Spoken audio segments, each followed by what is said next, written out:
I mean, we can all sit around and talk about getting boxed and the joys of it, but I ain't never just had no discussion I'm about. not gonna be talking to you about your firmness, though, bro. I don't give a fuck how firm you was.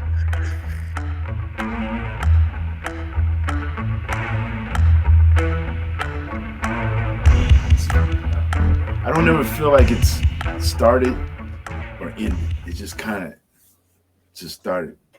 It's just people. I can't because you can't tell nobody what to say and what to think. You know what I mean? So well, I have a theory to where I've seen two videos, but I think the one where most people to where you became barbershop talk, it had to be with Superhead. Hold on, pause. I was gonna say that. Yeah, I was thinking it, but maybe that's too easy. I ain't never discussed no nigga after porn. Like, oh, hold on, man. That may be. Hold on, wait. Barbershop talk. Yeah, we're not talking about that. I know barbershops I've been in, buddy. What?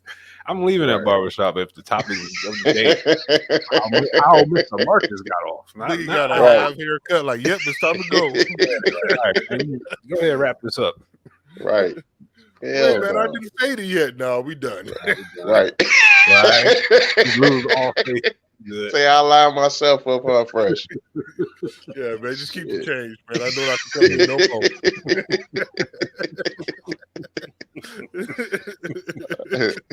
All right, you're talking crazy shit. Niggas in there discussing Mr. Marcus's stroke. It's too easy. That's why I didn't want to go there. I remember it was like a 2-on-2 with like a Hispanic, and he came too quick.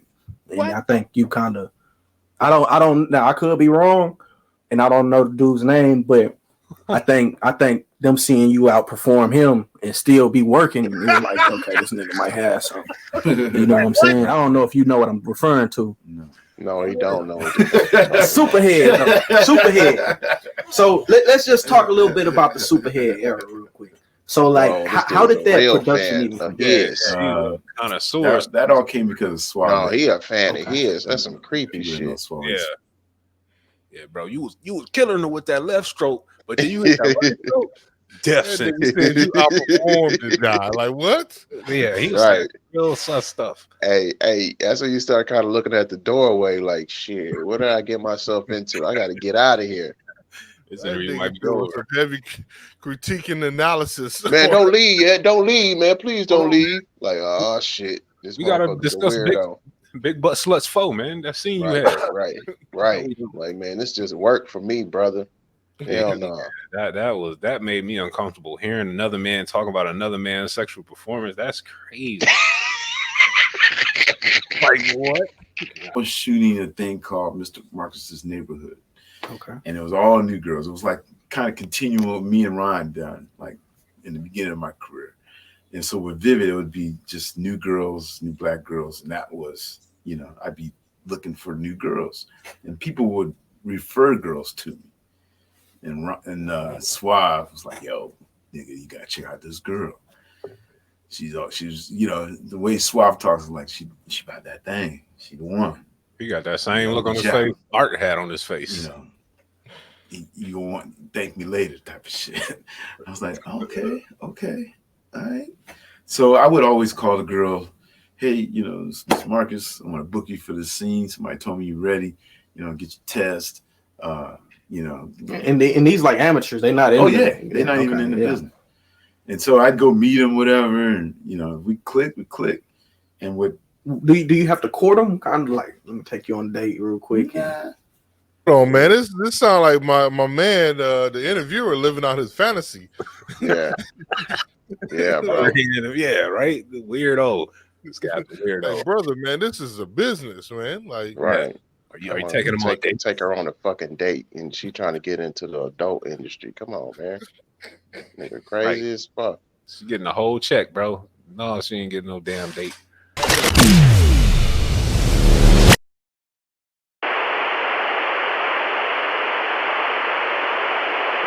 Strictly like like, all right, be at this such time. I'll call you, with directions and all that shit. Or be like, damn, girl, what's up? You know what I mean? Yeah. It was either or. And then and then or nothing at all. Got me? So that's how I was booking these scenes. Girls would come by the office, they would call, people would refer them, emails, whatever. So you just kind of fill out who's who. And with Corinne, it was something about her that, I don't know, we just clicked. You know what I mean? We chopped it up, no doubt. And I told her I needed to do like a little intro because I'd always film these intros. I'd be like, okay, cool. I do interview style. Mm-hmm. You know what I mean? Or I'd come up with a little story, and I'd have to film all the B-roll and then past all that shit. You skip all that shit, Yeah, huh? Wheels of Cro-Magnon and shit. This nigga trying to get an Oscar. He's like, yeah, fuck Right. all that. Right. Like we don't appreciate none of that shit. I don't give a fuck about none of that. Like, I did not know she even spoke. Hell, who knew Right. she had a voice? Shit. Put the dick in your mouth.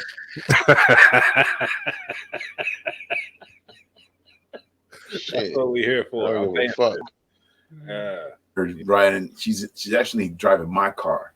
Right. And I had her in my car, and I'm filming from her car as we're driving down the freeway. And that was, and she's living it up, just, like she's totally with it. So I was like, cool. She driving. Yeah, she's doing her thing. So I was like, all right, cool. And I told her, we said, I don't remember the setup. And then but we didn't shoot the sex that day. So we were going to shoot the next day or something like that, or later that week. It was going to be a few days. And I checked in with her because some girls change their mind. You know what I mean? They with it today, but they ain't with it tomorrow. Did you like hit before y'all actually shot the scene? But we was just kind of real flirtatious. No, I just She's have got a visualization of what this guy looked like. Right. What you think? Just the overweight, non-select ass dude, bro. Just weird. Just a weirdo. Non-select is crazy. Non-select. He is. That got to be one of the worst ways to describe a motherfucker. I mean, he's non-select, bro. You can hear it all in his voice, bro. He is like really intrigued by this shit. I don't give a fuck about none of this. He asking some real wild questions that, like, don't matter. Like, right. I don't give a fuck. I don't give a fuck about her being in your car. Shit. That nigga bust some of his greatest lows to that scene. That's why he want to talk about it. Shit. That nigga remember the lows, the tissue, the amount of tissue he burned through in one night. Fucking with that. You know what I mean? So she likes to crack jokes. Numbers. She's smart. She's street smart. So she just kind of got an edge. Right. Which I gotta talk about that shit. Like a sapiosexual type thing before you get to the Yeah. We just kind of flirting around, so it was all good. Right. And then that's so funny. And then I think the camera guy I had ready couldn't do it. And because like I said, it was a few days, things change. Right. If you're not shooting it at that moment, sometimes you plan it out, schedules change. So I had another camera guy and he came through, but he was more like inexperienced. Backup.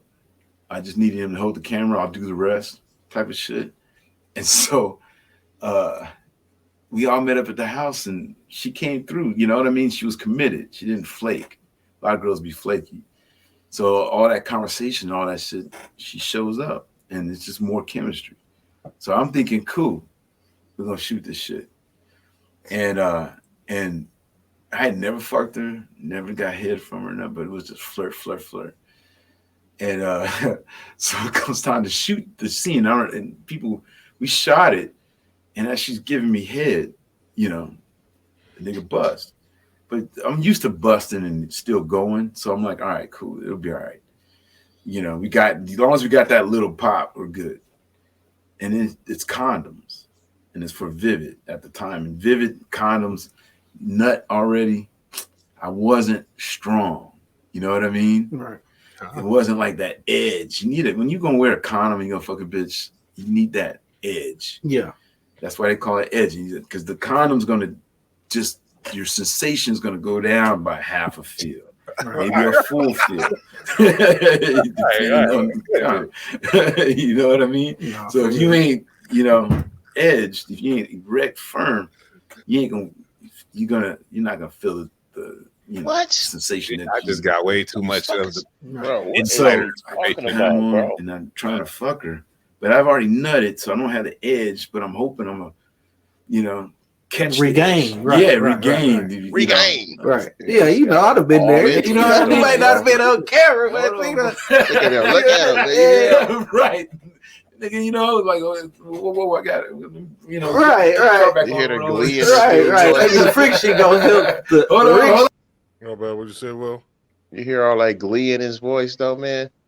Like my man is excited. way too excited, bro. I guess Mr. Marcus is one of his heroes. Yeah. I mean, we can all sit around and talk about getting boxed and the joys of it, but I ain't never just had no discussion I'm about not gonna be talking to you about your firmness, though, bro. I don't give a fuck how firm you was. It's weird, bro. It is. No, that's what I'm saying. Like, I don't know how we got to this part of the conversation. Yeah, bro. No. Stay away from that. Like, okay, Mr. Marcus. No. I don't know if the crowd needs to know that. Right. That was like deep analytical shit, man. Bro. Yeah, man. My man might be liking Mr. Marcus. Tell me more about the Oh, crowd. Catch that wind, catch the sail. Right. And I'm trying with the condom, so it ain't like my level where I want it. I could probably fake it. I can get through it until something. I was gonna, whatever. I get it. I'll get it. I'm a director.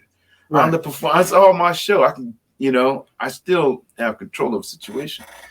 But it wasn't like I didn't think it justified. It didn't feel like the chemistry that me and her had. We weren't go. It wasn't there. It wasn't there in the sex, and I was like, kind of like, needed that because it was so dope. I knew the sex was gonna be dope. You talking about the head was so dope.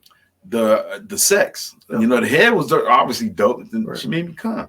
Right. Like, you know what I mean? How long? Like how quick did you come? It was probably. I don't know if I timed it, but it wasn't long enough. Over 5 minutes, under 5 minutes, under 5. Because she just started working on it. Yeah, and I didn't expect.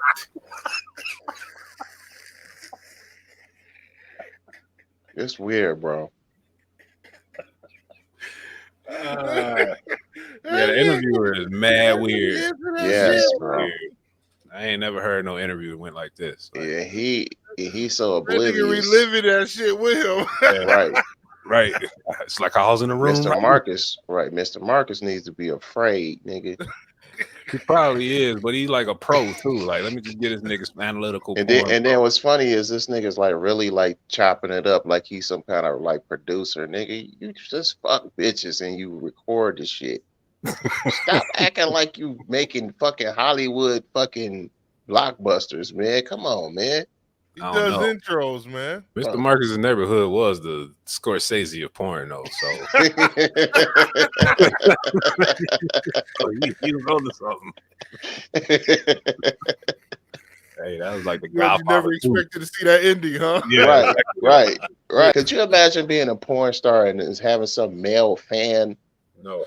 Just like all in your grill asking you about your stroke and your firmness and all this goofy, crazy, weird shit. Just weird ass. Firmness is wild, bro. So how did you stay up so long when you were with her? Like, bro, don't. Yeah, bro. Don't ask me these questions, man. Hey, I see Sherm now. Hey, he's taking off the little lapel mic, like we're done. We're done. Interview's over. I told you don't even go there. I told you don't ask me them type of questions. If the guys are not like, don't interview me. Don't got time for this. I told you that. This is how I know you're right, because it was one time I was hanging out in downtown Indianapolis, whatever, and like 3 guys from the Pacers showed up. You could tell they're basketball players. These niggas basically touching space. They reach their hand up and shit. They so tall. Moment they show up, you would think a billion women would be surrounding them. Nope.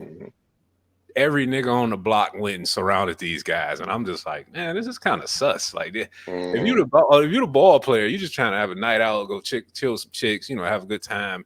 Now you got to answer a million questions from niggas, asking about basketball and Allen Iverson and stupid shit like that. Like, bro, it's Friday night. If you don't get the hell away from me. I mean, but that's sports though. That's a little different though, bro. No, to me it's the same. It's the admiration. Like, when he was with the Raptors, whatever, right? Who was this? Mo Peterson. Mo P. Yeah. Morris Peterson, the Michigan State dude. He went to the Raptors. And he was at Wendy's off 8 Mile, Illinois. You know what I'm saying? He already in line. We get in line. We say what up. And that's that. Keep it moving. That's it. Ice Cube said it best. Say what up and tell your bitch to come here. You know what I'm saying? Get off my dick.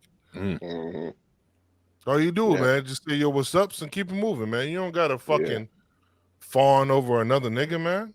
I mean, growing up here, that was never the wave. I've never, you know what I mean? Like, it's never been, oh, you seen so-and-so walking down the street, and it's like, who gives a damn? You know what I'm saying? Okay, cool. That's what's up and keep it moving. Yeah. Conversation, go transition to something else. But that's what I'm saying. When I was in Indiana, I really can't think of the player's name. It was like some mid-tier dudes. Being a sports fan, I kind of knew who they were. And I'm like, oh, that's so-and-so.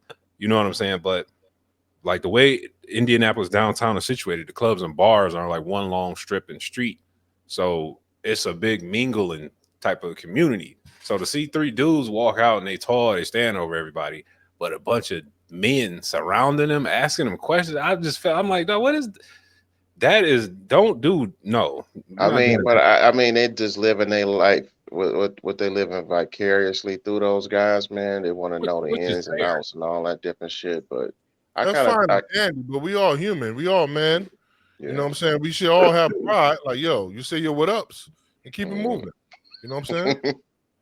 So y'all got nobody. Y'all would want to get a autograph or like ask any questions and shit. Most ever, I'll get a pound. That's it. I'll give him a pound. Keep it moving. Yeah, I'd probably give him some witty banter, keep it moving. But no, there's not a lot of dudes out here in their career fields. I really got to sit down and intricately ask you questions. And me definitely talking to a male porn star about that. No, hell no. Like, nigga, I've gotten enough pussy. I know how it goes. Okay, right. I've done those same moves, nigga. Shit. Yeah, yep. I know about chemistry and vibes. I get it. Right. We don't need to talk about that. Yeah.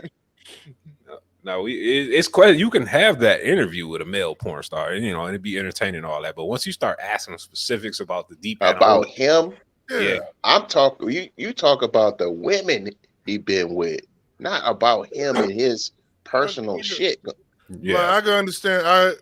If say for instance, just you interview Mr. Marcus, I can understand. You talk about the trials and tribulations, the hustle, the grind, all the stuff that comes with that lifestyle. Not necessarily the intricacies of sex with the man. You know what I'm saying? Pause.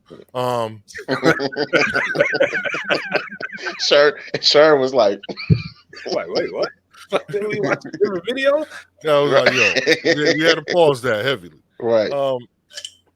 So you know what I mean? You asked about the field, you know what I'm saying? Especially when you're dealing with a male porn star, you know what I'm saying? Like, okay, cool. Then they asked him about that controversy. Yeah. I don't know, man. Teach his own, though. You know what I'm saying? I don't kink shame. Maybe he was trying to create some kind of different kind of content with him. Which is true. You know what I'm saying? You never know. I'm trying to make it go in a different direction with his interview, but that shit just came off as very weird. Very weird. Yeah, that's just weird. Mr. Marcus probably left the interview feeling weird. Like, I just answered a lot of real personal ass questions about, lead the interview like, what just happened? Yeah, exactly. Hey man, hey, never book him again. I don't know who that dude was. Right, yeah. Never.